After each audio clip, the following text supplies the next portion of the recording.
right. Yeah, look at that crowd. They told us backstage the crowd was filling in. They weren't joking. Thank you all so much for being here. Sarah, Josh, Jonathan, my thanks to all of you. This is a master class in all things marketing. On this stage right now, we've got 3 total pros. Also me, I'm here as well. I appreciate you all being here. Obviously, the theme of this talk is an eye to the future. But before we talk about the future, I always think it's important to get a better understanding of where we are right now in the world of marketing and how we got here. If each of you could give me one word or so to describe the current state of global marketing, what would that word be? In transition. I would say chaos right now. Chaos. Yeah. Hectic. Hectic. Okay, those are pretty similar. Let me really push up a little bit more. Why chaos? Why hectic? What are we seeing? I feel like right now we're in a time where we're seeing a lot of people throw everything at a wall and they're trying to figure out what sticks. They don't necessarily know how to reach a certain audience. So yeah, they're throwing money at the problem. Yeah, definitely volume, often over creativity. Mm-hmm. And transition's pretty similar to that. Yeah, but we've been stuck in this kind of like, Instagram, Facebook, Twitter type of social media marketing thing for the last 15 years. And now we see this big shift to new platforms like TikTok, experiential, branded engagement, and it's all in transition. Absolutely.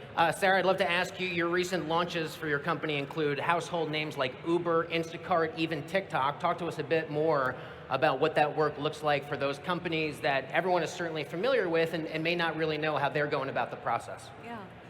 Well, our work in brand starts with, what's the organization in the world to do, and what do they stand for? What do they want to be known for as a result? So marketing happens a bit further down the line. For us, it's about the DNA, and I often say I think of brands as people. They have a purpose, they have a mission, they have values, they have behaviors that back that up, all of those things.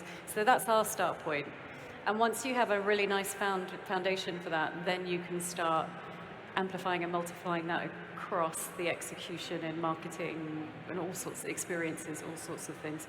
So they're a little different depending on who you're working for. So Uber, big idea beyond ride sharing into a mobility platform. Lots to work with there as an idea.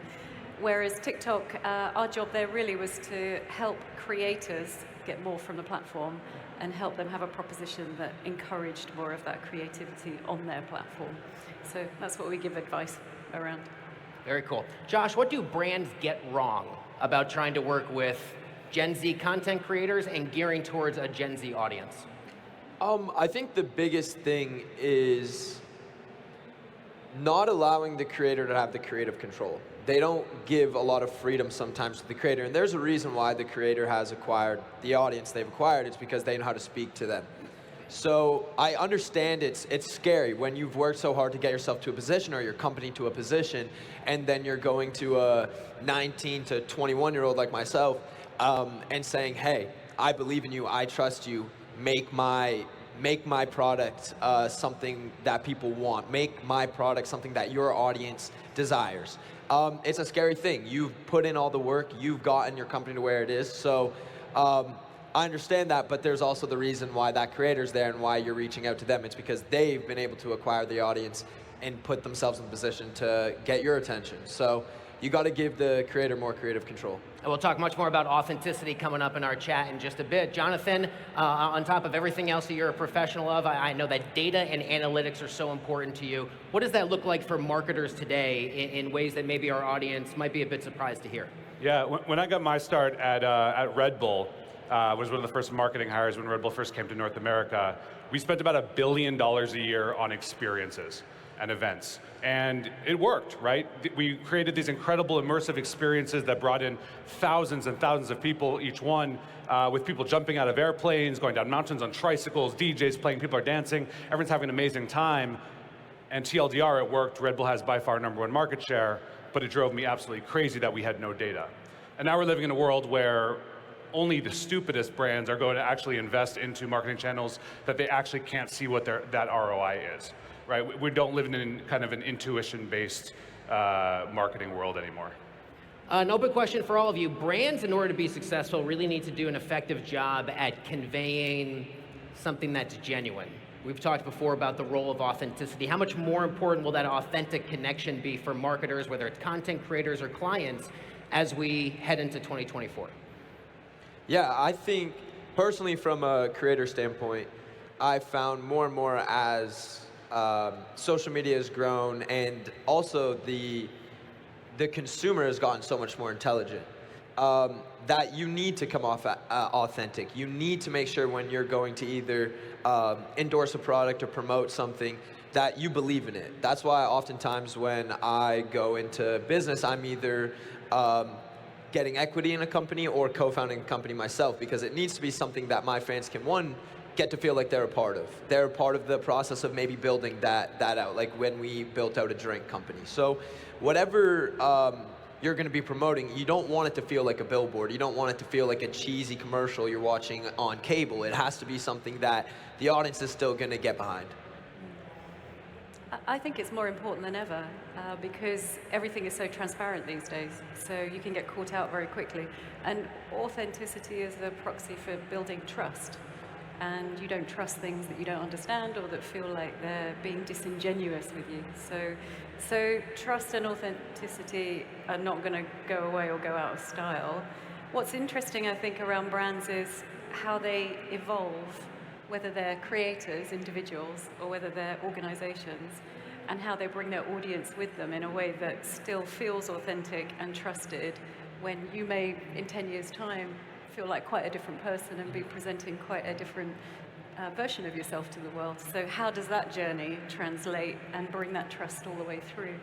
Yeah. And in the world of experiential marketing, we see brands really going out of their way to make sure that the experiences and events that they're creating are authentic to the brand, right? Whether it's Lululemon with these incredible yoga experiences, Nike with their running club, whatever your favorite brewery is with these beer tastings and beer experiences, or when people pop up at Coachella or Stagecoach or these great music festivals, making sure that that brand actually should be there and giving people an opportunity to engage with it. Yeah, you don't want to go to Coachella and say, why is this brand here? What are you doing? Yeah. Absolutely, absolutely. Cringe, right? There's a cringe factor sometimes when brands work too hard. That's right.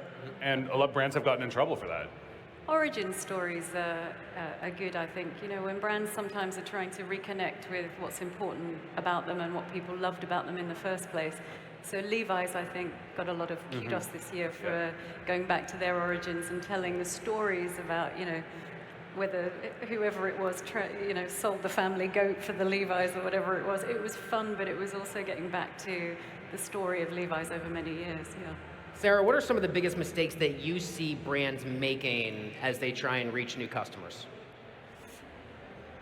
I think trying to be things that you're not, so which goes back to authenticity, and being in places that just make no sense, and trying to ride out, trends. I think yes, of course, the channels are going to change, all of those things are moving all the time, but I think, the smartest organizations are really clear about why they're placing themselves in your vision, why they have permission to do that, and what you get from it afterwards, and also inviting you to participate in that, so they're not just kind of broadcasting. So if you think about, undoubtedly we're all going to talk about AI and all of those kind of things. So there's productivity tools, there's things that can help you be more creative and immersive, VR, and then there's the different channels that you use to connect. And I think, smart organizations are really specific about the role of each of those, the message they want to communicate, and what's in it for you at the end of the day. The empathy is there. Sure.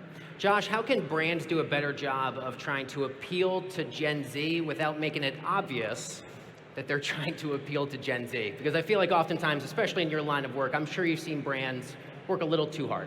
Yeah, for sure. I mean, this is exactly what my company, Crosscheck Studios, is an expert in, and that is we team up with companies and we will run their TikToks for them, because this way you're getting a mind of someone that's been able to grow a following of over 40 million people in the Gen Z audience, to really make sure that it feels authentic. It's about the people that are running those accounts. If you're going to have someone that's in an older generation running your marketing campaign, a lot of the times it's going to feel like someone from an older generation is running your marketing campaign. They're not going to be able to connect to the 12 to 18-year-old or 16 to 24-year-old that they're trying to connect to. So it's really about the people you're going to put around that effort to go out and connect to Gen Z. And that's why you need to make sure you're teaming up with the right people, such as myself. That's the plug I was looking for. To me, so I come from the world of cable news, and we always talk about the impressionable, the key advertising demo, and that's always been what cable news networks have been going after for so long. But now that demographic is on other platforms, it's really interesting, I think, to watch a lot of these big brands who, for years, have tried to play the old school game, and now you got a generation of cord cutters that aren't really watching cable news. I hate to admit that because I'm in it, and now there are new platforms to do so. Jonathan, to you, there have been seismic global events over the last few years. We had a pandemic, we've got Russia's war in Ukraine, we've had social unrest, and I wonder from your perspective, how should brands look to better adjust on the backdrop of a lot of these things that are changing life as we know it in one way or another for all of us?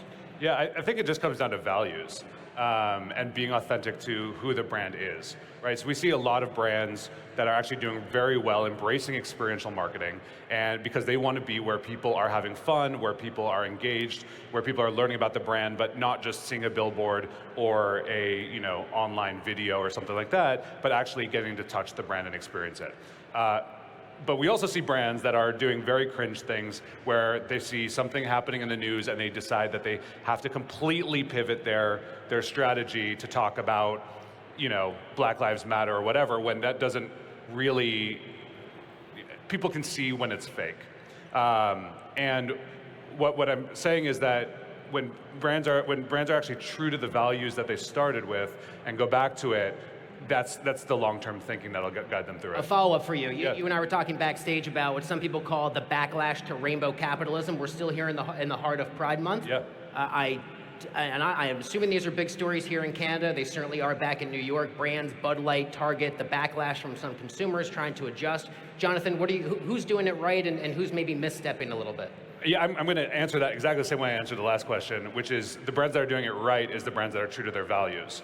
We see the brands that have been seriously hurt by kind of this backlash to rainbow capitalism or whatever words they use on that are the ones that actually apologized, right? So doing this unapologetically and saying this is who we are as a brand, if you don't have to consume our products, you don't have to drink our beer, but this is who we are and this is what we stand for, that I think is the most important thing. Right, but when brands kind of backtrack or say, "Oh, we're really sorry about that. We didn't mean to do this," that's when people start to question, what does the brand actually stand for? A question for all of you. Spoiler alert, many Wall Street analysts are expecting some degree of a recession. Could happen later this year, maybe into 2024. What goes hand in hand with economic uncertainty is advertising pullback, and that's true across the board. And so I wonder how you suspect in each of your respective lanes, how should brands navigate that? And what does that mean for the client, and especially as a content creator like yourself, Josh, amidst a bit of uncertainty in terms of what's to come economically? I've been through a few recessions now, and I'm not an expert. I don't want to become an expert in those. But I do observe a couple of things. And one is that you can't turn off the switch, the tap of marketing. Like, that's a really bad idea because the engine goes cold and then it's much harder to get started. So I think smart organizations, they have to tailor what they're doing, but they can't afford to stop. And that helps you accelerate out much faster later on. So then if you take that logic and you start to think about, what should you invest in? I think there's going to be a lot of investment in things that fuel sales very quickly, and that is important, and you can do that in a very functional sense.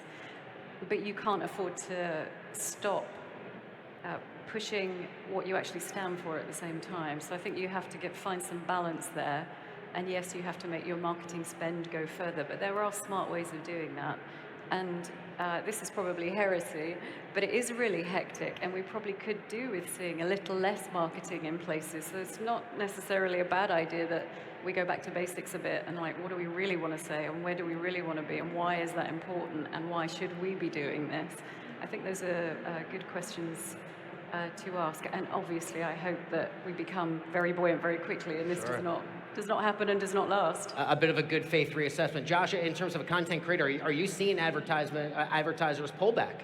Yeah, for sure. There's definitely a little bit of pullback, but if you are a creator during this time, the saying goes, when there's blood on the streets, buy property. Like there's also a writer strike going on. There's no better time for a content creator than now to start creating their own library of content and owning that content for themselves, building out their own IP so that when these streamers and when the marketing dollars come back, you already have this catalog that you're able to provide. You're able to go and already own it and sell it off to these people. So yeah, it's now is no better time than any other to really like dig deep and start making some of the best content you've ever made. Show of hands if I can. Does anyone ever get really tired with social media? Social media fatigue? Show of hands, trying to keep up the latest trends, posting on social media, making those reels, making those TikToks. That's more hands than I thought, because I'm one of those many people who feel that way. So I think we all can be honest and say social media fatigue is a reality. How do you all see, how should marketers position themselves, understanding that from time to time people just want to put the phone down? Every day we see something like 14,000 advertisements, right? Whether that's a billboard or something shown to us on our phone. And I think we've become numb to them, right? And so really, I mean, what we're seeing is that it was Facebook and Google for years. And now folks are saying, this is not actually having the intended impact, right? Especially with a potential recession. This money's gonna go to where there is higher ROI. And what we see is that a lot of this is going into experiential, right? Because why tell somebody about your product when they could actually experience it? And the ROI is about 12x anything digital. It's good. Sarah, go ahead. Yeah, it's a lot. And I really worry about people's mental health and well-being. And I think it would be right to pull back from social media and for everyone to be a bit more responsible in terms of what's going on there, in terms of the impact of that afterwards. Otherwise, I think people are just going to start electing, self-selecting and coming off. I certainly use social media an awful lot less than I used to in the past, and I know a lot of people who are in the same situation. So again, I think it goes back to being thoughtful if you're going to be posting content, whether you're an individual, whether you're an organization, and finding ways to connect that do not feel like wallpaper and just shouting all the time. Because I just think that's going to be in the rearview mirror very quickly. And we need more creativity, more interesting content, and not just distraction. And we're going to see a big movement towards a world that is not interested in that so much. So I would encourage everyone to get ahead of that wave, because it's definitely coming. I think it's a tsunami. Josh, what does burnout look like? And I don't mean to ask you too personally, if you're willing to share, of course, but you or any of your colleagues in the space, I'm sure you've all had times when you said, hey, I love doing this. You are an incredibly prolific content creator, but I'm sure you have days where you say, I would love not to have to make content today. Yeah, for sure. I mean, you need to take time for your own mental health, just like in any space you work in when you work a lot. So for me, there's a couple different strategies. Like I set timers on all of my apps, for example. So I have like an hour timer on each one of my apps. And then if I go and extend that, I extend that, but that's me kind of taking that awareness and being like, all right, I know I'm spending more time on my phone today. I know I'm spending more time than usual. I need to make sure that means this weekend I'm gonna, go to the beach and have a good time and just take a day to myself. Or me and a couple of my buddies will go camping every single month. So it's just being able to find those ways to kind of light that spark again, and kind of like take some time away from the social media. I appreciate the context on all of those responses, especially through the lens of mental health. It's so important as we talk about marketing and content creation and social media to not forget that, which is most important, right? Which is especially family, friends. But I do want to talk about AI, because today ends in Y, so we're always going to talk about artificial intelligence. How do we use generative AI as a productivity tool in this conversation? And how do we know when it's gone too far? For instance, when maybe it starts to displace content creators? That's a question for all of you. Yeah, as of right now, from what I've seen personally with AI and whatnot, it's not yet smart enough to replace the creators. So the ways that we like to use it, like at Crosscheck, for example, is a lot in the scheduling form, or if that's to assist someone's job and give them an extra tool to get more things done and be able to be more efficient with their job. But I think it becomes too far once you start replacing people entirely, right? Once you start having the possibility of a complete movie being made with no actual actors behind it or writers behind it, that's when we're losing the beauty of human art and our mind, which is able to create and make such wonderful things. I spent a lot of time thinking about what generative AI looks like for actually offline in real life experiences. We work with a great company out in Scotland called Johnny Walker. And if you go to visit the Johnny Walker distillery, before you go, you have to complete a flavor profile to learn, do you prefer cinnamon or do you prefer mint? And actually, what that means is when you get there and you have this experience, you'll have an experience that's tailored to your flavor profile. So if the four of us go, we will all have very different experiences. And so starting to think about what that looks like at a hyper-personalized level where when brands want to create these kind of experiential marketing programs, how do they actually understand who consumers are and can actually build and tailor that hyper-personalized to each consumer? And it's really interesting. It's obviously moving very quickly in that direction. For sure. Sarah, anything on AI? Yeah, I think AI is speeding up productivity at the moment. I think that's the kind of baseline of the pyramid of where it might get to. And that's useful, as long as it's not speeding everything up and the volume up, I think, right now.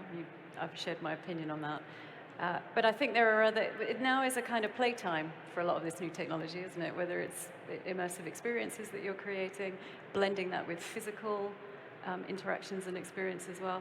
And there's lots of interesting examples coming out. Mid-Journey's being used in all sorts of kind of weird and wonderful ways. The ketchup thing last year was quite fun, So I think there's, look, it is kind of playtime in lots of different ways, but I don't hang my hat on AI as the future of marketing or anything. Weird and wonderful is a great way to describe it. We've got just about 1 minute left, so a question for each of you. If you could give members of this audience today 1 or 2 solid recommendations. It could be a book, it could be a podcast, could be a TikTok video for them to take the information they heard in today's talk and to go off and continue to learn. What would some of those resources be that have been very beneficial to you in your journeys that they might enjoy as well? I guess we're looking at me to start with the social media question, eh? I'm gonna say something that's helped me. I'm just going to plug my own podcast, BFS. Go watch it. So, yeah. Podcast, yeah. I really love the book, The Experience Economy. It's informed a lot of my views that digital marketing is falling flat and that really, in real life experiences are the way that people not only interact best with each other, but also with brands. Cool. Sarah? There's so many directions I could go in there because I have so many interests, but I think I'm really enjoying a podcast right now called Live Well, Live More, which is hosted by Dr. Rangan Chatterjee. And I like the people that he's engaging with and how they're, it's all about how do you have a holistic view of your life, how you look after yourself, how you use social media, all sorts of things. So yeah, I'd recommend that. Amazing. My special thanks to Sarah, Josh, and Jonathan. My thanks to all of you as well for a great conversation. Thank you all so much. Enjoy the rest of Collision.